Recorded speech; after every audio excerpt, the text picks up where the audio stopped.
नमस्कार मित्रों, इल्विन क्लासेस के यूट्यूब प्लेटफॉर्म पे आपका बहुत बहुत स्वागत है। मेरा नाम विवेक है। हम लोग आज बात करेंगे पश्चिम बंगाल की। पश्चिम बंगाल में क्या परिस्थितियां हो गई है। सामान्य लोकसभा का चुनाव हो रहा है। 7वें चरण का मतदान भी 1 जून को समाप्त हो जाएगा, लेकिन उसके पहले देश के विभिन्न राज्यों में कई तरह की स्थितियां देखी गई जो हमारे लोकतंत्र के लिए ठीक बात नहीं है। वैसी ही एक स्थिति देखी गई पश्चिम बंगाल में। पश्चिम बंगाल में भारतीय जनता पार्टी और तृणमूल कांग्रेस पार्टी है, जो तृणमूल कांग्रेस है, उसके बीच में विज्ञापन को लेकर युद्ध की स्थिति देखी गई, संग्राम की स्थिति देखी गई। तृणमूल कांग्रेस ने इसको कलकत्ता हाई कोर्ट के सामने एक याचिका के माध्यम से प्रस्तुत किया। कलकत्ता हाई कोर्ट ने तृणमूल कांग्रेस के पक्ष में फैसला सुनाया। पुनः यह 2 जजों की बेंच के पास मामला गया कलकत्ता हाई कोर्ट में। उसके बाद सुप्रीम कोर्ट में यह मामला चला गया, लेकिन बहरहाल सुप्रीम कोर्ट ने इस पर कार्रवाई करने से, सुनवाई करने से रोक लगा दी। आज हम इस अपनी वीडियोस में इन सभी मामलों को जानेंगे। विज्ञापनवार क्या है, हमारा इस पर कानून क्या कहता है, अधिनियम क्या कहता है और कोर्ट ने क्या क्या निर्णय सुनाया। विज्ञापन युद्ध क्या है, टीएमसी बनाम बीजेपी। आज के वीडियोस के टाइटल की बीजेपी बनाम TMC, BJP Bharatiya Janata party, TMC Trinamool Congress party. क्या है विज्ञापन का वार भारत में? खबर क्या है? खबर पर हमने बात किया कि पश्चिम बंगाल में भारतीय जनता पार्टी और तृणमूल कांग्रेस पार्टी के बीच विज्ञापन को लेकर लड़ाई झगड़े की स्थिति आ गई है। इसको लेकर टीएमसी ने कलकत्ता हाई कोर्ट में एक याचिका दायर की। कलकत्ता हाई कोर्ट ने टीएमसी के पक्ष में फैसला सुनाया, लेकिन पुनः इस फैसले को चैलेंज किया गया कलकत्ता हाई कोर्ट की ही डबल बेंच में। डबल बेंच उसके बाद पुनः सुप्रीम कोर्ट में यह मामला गया और सुप्रीम कोर्ट के पास पहुंचा, लेकिन सुप्रीम कोर्ट ने इस मामले पर सुनवाई करने से इनकार कर दिया है, मना कर दिया गया है, इसलिए यह चीजें चर्चा में है। आइए हमने खबर को जाना, उसके बाद बात करेंगे मामला क्या है, पूरे मामले पर नजर दौड़ाएंगे और कोर्ट ने क्या निर्णय दिया है उसको देखेंगे और इसका आदर्श आचार संहिता MCC model code of conduct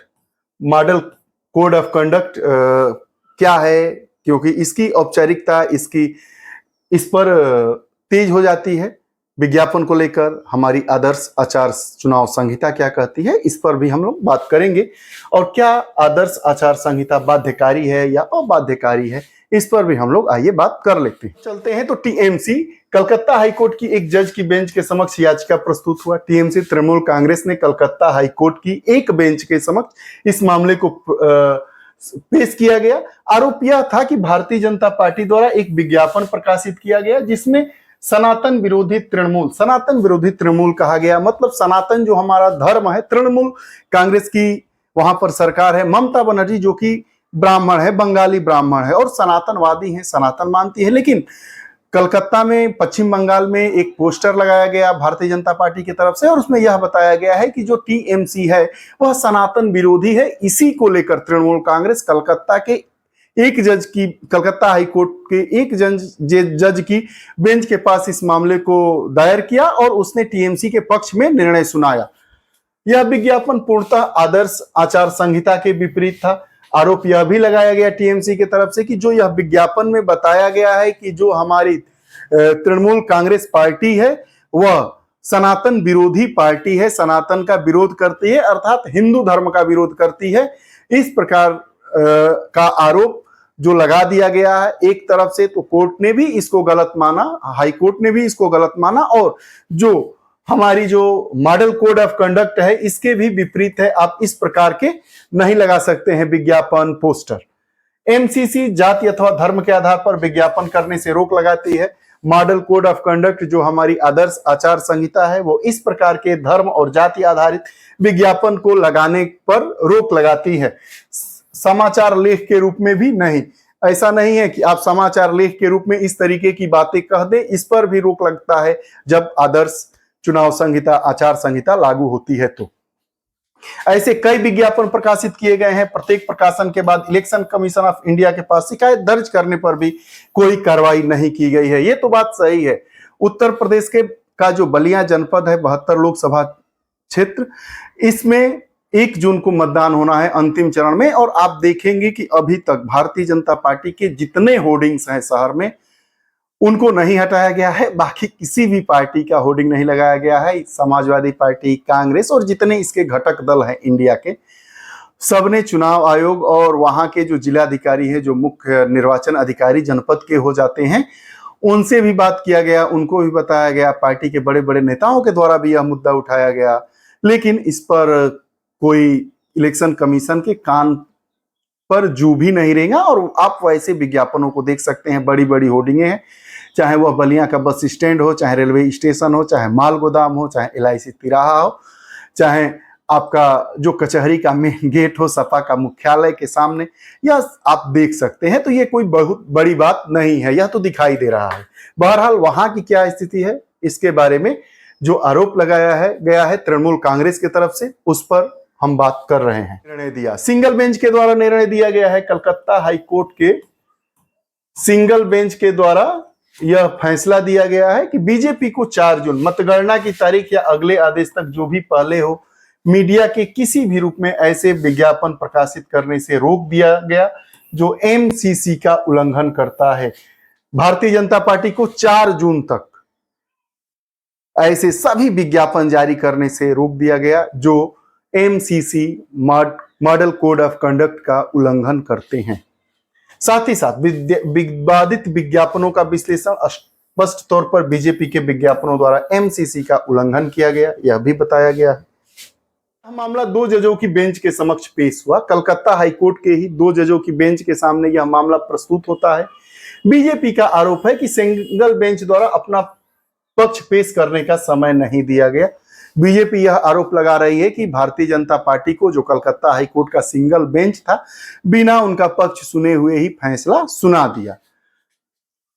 इस मामले में सुप्रीम कोर्ट में चुनौती दी गई और सुप्रीम कोर्ट के द्वारा सुनवाई से इनकार कर दिया गया। पूरे मामले को सुनवाई से कि हम सुनवाई नहीं करेंगे, ऐसा करके इस पर रोक कर लगा दी गई या इसको इनकार कर दिया गया, इसको खारिज कर दिया गया। अपने शब्दों में जो भी समझिए। आदर्श आचार संहिता क्या है? आदर्श आचार संहिता क्या होती है? MCC model code of conduct चुनाव से पूर्व राजनीतिक दलों या उम्मीदवारों को विनियमित करने के लिए जारी दिशा निर्देश होते हैं कि हम अपने चुनाव के समय किन किन परिस्थितियों में रहते हुए हमारी क्या सीमाएं होंगी, हमारी बाउंड्रीज क्या होंगी, हमारे पैसे खर्च करने की सीमा कितनी होगी, हम कितने प्रचार वाहनों से अपना प्रचार कराएंगे, हमारी स्टार प्रचारक कितने होंगे, इन तमाम चीजों को एक बाउंड्री में लाकर बांध देने का काम एक सामान्य तौर पर ये मॉडल कोड ऑफ कंडक्ट करता है। जारीकर्ता ये जो चुनाव आचार संहिता होती है, आदर्श आचार संहिता भी जिसको कहते हैं, इसको चुनाव आयोग जारी करता है। नियम क्या है? भाषण, मतदान दिवस, मतदान केंद्र, चुनाव घोषणा पत्र की सामग्री, जुलूस एवं सामान्य आचरण विनियमित करता है। भाषण किस प्रकार के होने चाहिए, कहाँ से दिए जाने चाहिए, इनको भी विनियमित करने का काम यह करता है। मतदान दिवस, मतदान केंद्र, चुनाव घोषणा पत्र की सामग्री, सामान्य आचरण विनियमित करता है। साथ ही साथ जो MCC है, इसका मॉडल कोड ऑफ कंडक्ट का एम क्या है, उद्देश्य क्या है?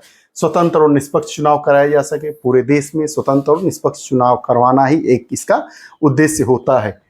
कब लागू होगी आचार संहिता? तो जो चुनाव कार्यक्रम की घोषणा की तारीख से नतीजे आने की तारीख तक लागू रहता है। जैसे मान लीजिए कि 4 जून को नतीजे आ जाएंगे तो आदर्श आचार संहिता 4 जून तक लागू रहेगी।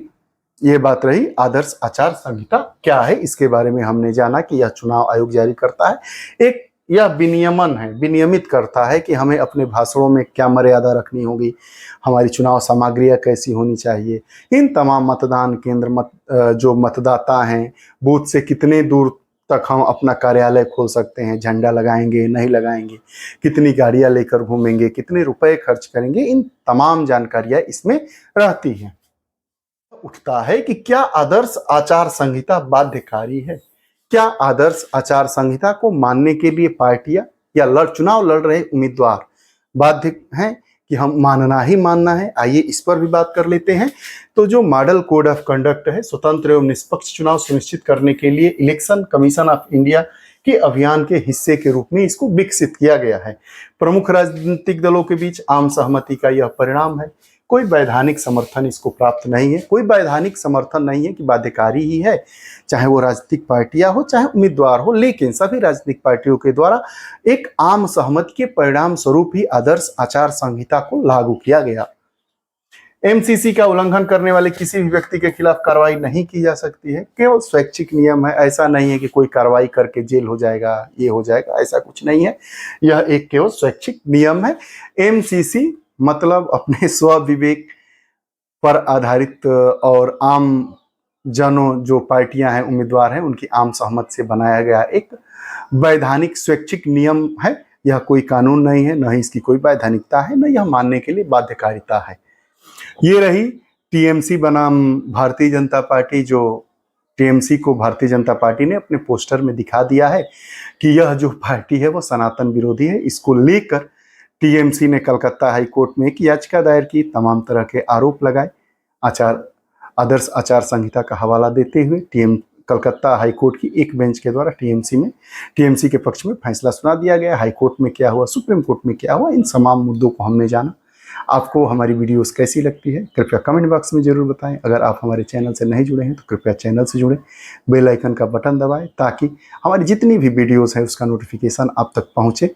बहुत बहुत धन्यवाद। पुनः नई वीडियोस के साथ उपस्थित होंगे। बहुत बहुत धन्यवाद। नमस्कार।